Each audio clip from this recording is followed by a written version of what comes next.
যে আইন আপনি করেছেন সেই আইনটা বাস্তবায়ন করতে হবে, প্রয়োগ করতে হবে। বাংলাদেশের আইন হচ্ছে আমাদের দেশের প্রবাদ, যেটা আছে কাজীর গরু, কিতাবে আছে বাস্তবে নাই। ফুলের মালা গলায় দিয়ে মামার বাড়ি যায়ের মতো একটা পরিস্থিতি তৈরি করে ফেলছেন। ধর্ষণ এবং নারী নির্যাতন যে নামেই হোক না কেন, সে যদি আমার দলের পকেটের লোক হয়, তাকে দৃষ্টান্তমূলক শাস্তি আমরা নিশ্চিত করব। আইনের প্রসঙ্গ যেটা আসছে, অনেকে বলছে যে আমি যেটা শুরুতে বলছিলাম যে অপরাধ যাতে না হয় সেজন্যই তো আইন করা হয়।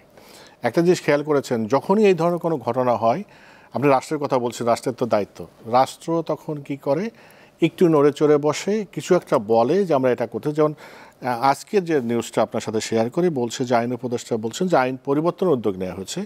কোথায়? যে ধর্ষণের মামলায় তদন্ত হবে 15 দিনে, আর বিচার 90 দিনের মধ্যে করতে হবে। এই উদ্যোগ নাকি নেওয়া হবে বলা হয়েছে। টনি মাইকেল যেটা বলেছেন যে আইনের তো অনেক সংশোধন হয়ে একটা পর্যায়ে এসেছে, কিন্তু সেটার বাস্তবায়ন কি আছে?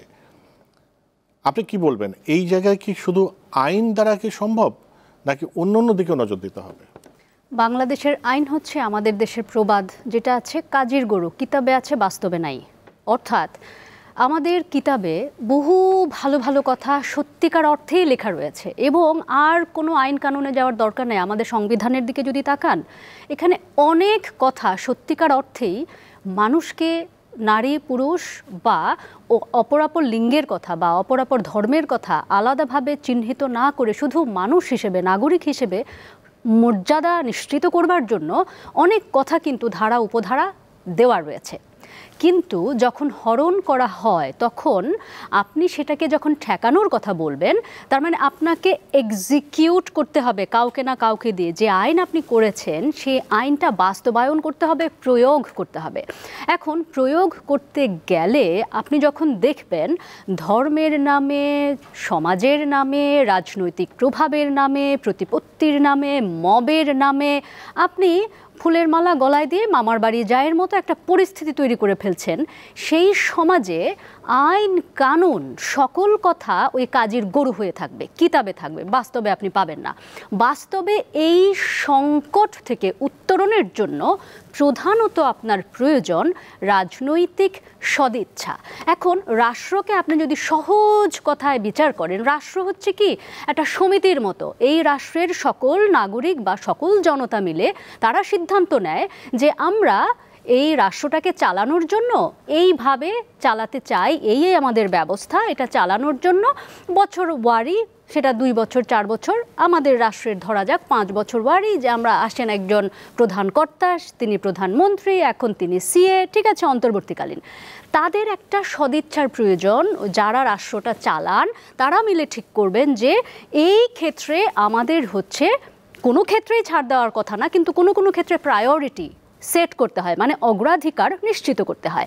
তাহলে অগ্রাধিকারে যদি থাকে যে আমরা ধর্ষণ এবং নারী নির্যাতন যে নামেই হোক না কেন, সে যদি আমার দলের পকেটের লোক হয়, তাকে দৃষ্টান্তমূলক শাস্তি আমরা নিশ্চিত করব। এই সদিচ্ছা যখন আপনি এইটা ঘোষণা দিবেন এবং রেডিয়েট করবেন আপনার চারিপাশে, আপনার দলে, পুলিশের মধ্যে, প্রশাসনের মধ্যে, আইন বিচার সকল ক্ষেত্রে এবং সমাজের মধ্যে, আপনি যখন 2টা 5টা 10টা ঘটনা নিশ্চিত করে ফেলবেন, তখন সেটা আর বারে বারে প্রতিধ্বনিত হবে না বা এটা বারবার ঘটতে থাকবে না। কারণ কি জানেন, সব কিছুই কিন্তু সমাজে ঘটে। আমরা সহজ উদাহরণ দিই, একটা লাউ গাছ বাড়ার জন্য আপনি কি করেন, নিচে একটা মাচা পেতে দেন।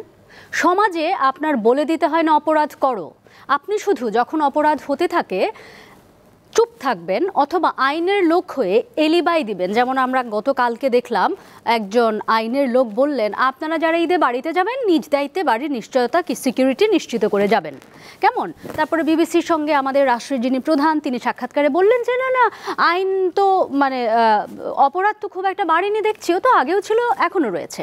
তো এই যে কথাগুলো, বা একজন কোনো একটা অনাচার করলেন, নিজে ডাকাতি করতে যাবেন, কিন্তু ডাকাতিটাকে নাম দিলেন একটা মব নিয়ে, যে ওই বাড়িতে তো চোর রয়েছে, আমরা চোর ধরতে যাচ্ছি। চোর ধরা কি তোমার কাজ?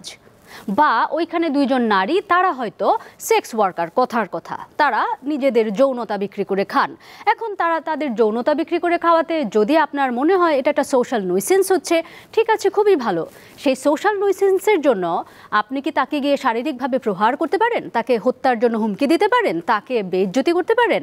আপনার কাজ হচ্ছে আপনি পুলিশের কাছে যাবেন, নুইসেন্সের জন্য আইনের ধারা রয়েছে, পুলিশকে অবগত করবেন, পুলিশ এলে তাকে পুলিশের কাছে দিয়ে দিবেন, সোপর্দ করবেন। আপনি কি নিজের হাতে গিয়ে আইন তুলে নিতে পারবেন? আমি পারবো? আমরা কেউ সেটা পারবো না। এখন এই দৃষ্টান্তগুলো স্থাপন করা কার দায়িত্ব? আপনার, আমার? যে বলবে নাগরিকের কিছু দায়িত্ব রয়েছে, আপনি বুঝবেন সে আসলে এখানে ফাঁকি মারতে চাইছে, সে আপনাকে বাইপাস দেখাচ্ছে, কারণ সে আসল দায়িত্ব থেকে নিজের পিঠ টান দিচ্ছে। ফলে এখানে প্রধানত রাষ্ট্রকে এগিয়ে আসতে হবে। রাষ্ট্র যদি তার শারীরিক ভঙ্গি সঠিকভাবে দেখায়, পুলিশ দেখবেন নড়ে চড়ে বসবে। পুলিশের সঙ্গে এখন তো বাইরে আর্মি রয়েছে, যৌথ বাহিনী রয়েছে। এত লোক থাকতেও ঘরে ঘরে ধর্ষণ হচ্ছে, রাস্তাঘাটে চুরি, ডাকাতি, রাহাজানি, নির্যাতন, নিপীড়ন হয়েই চলেছে। কেন? কারণ সদিচ্ছার অভাব। চোর সেটা বুঝতে পারছে, যে জন্য সাধু জেগে থেকেও কোনো লাভ হচ্ছে না। আমাদের যে কটা কাজ অতি জরুরি ভিত্তিতে করা দরকার, রাষ্ট্র যারা পরিচালনা করছেন, রাষ্ট্র এই মুহূর্তে যারা রাষ্ট্রের পরিচালনায় ক্ষমতা কাঠামোর মধ্যে রয়েছেন, তাদের একটা স্পষ্ট একটা ঘোষণা দেবেন। এবং এই চেষ্টাটা আমাদের যে রাজনৈতিক যে দলগুলো রয়েছে, তারা তাদের নিজস্ব জায়গা থেকে তারা 1 সপ্তাহের মধ্যে, 3 দিনের মধ্যে তারা একটা ভূমিকা তারা দেখান আমাদেরকে, এবং তারা একটা রোডম্যাপ দেখান আমাদেরকে যে রাষ্ট্র যখন অকার্যকর হয়, রাষ্ট্রের ক্ষমতায় যারা রয়েছেন তারা যদি কাজ না করেন, তাহলে তারা কেমন করে, রাজনৈতিক ক্ষমতায় না থাকলেও রাজনৈতিক দলগুলো তারা কেমন করে এই অবস্থা থেকে দেশকে, দেশের মানুষকে, দেশের নারীকে মুক্তি দিতে চায়, তারা সেটার একটা রোডম্যাপ দিবেন।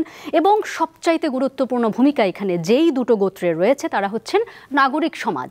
নাগরিক সমাজ তারা যখন পথে ঘাটে, দিনে রাতে তারা যখন সোচ্চার হবেন, তারা যখন ক্রমাগত নুইসেন্স করতে থাকবেন, ক্রমাগত আওয়াজ তুলতে থাকবেন, এই আওয়াজে না রাষ্ট্র ভয় পেয়ে যাবে। মানে রাষ্ট্র যারা পরিচালনা করেন তারা বোবা কালা হয়ে থাকতে চান, কিন্তু নাগরিক সমাজ যখন রাজপথ কাঁপিয়ে কথা বলতে থাকবে, তাদের ভিতরে ভয় ঢুকে যাবে। ফলে নিজের গদি বাঁচানোর জন্য তারা রাষ্ট্রের নাগরিকের আওয়াজ কানে তুলতে বাধ্য হবে। এবং এর পাশাপাশি গুরুত্বপূর্ণ ভূমিকা রাখতে পারে, সবচেয়ে গুরুত্বপূর্ণ ভূমিকা রাখতে পারেন সাংবাদিকেরা।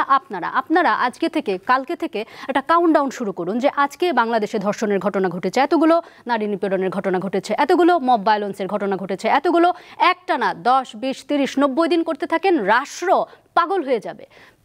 পত্রিকার প্রথম পাতায় আপনারা এক কলামে নিউজ করতে থাকেন যে আজকের নারী নিপীড়নের ঘটনা, 90 দিন চালিয়ে দেখেন, রাষ্ট্র পাগল হয়ে যাবে এবং এইটা হবে রাষ্ট্রের 1 নম্বর প্রায়োরিটি।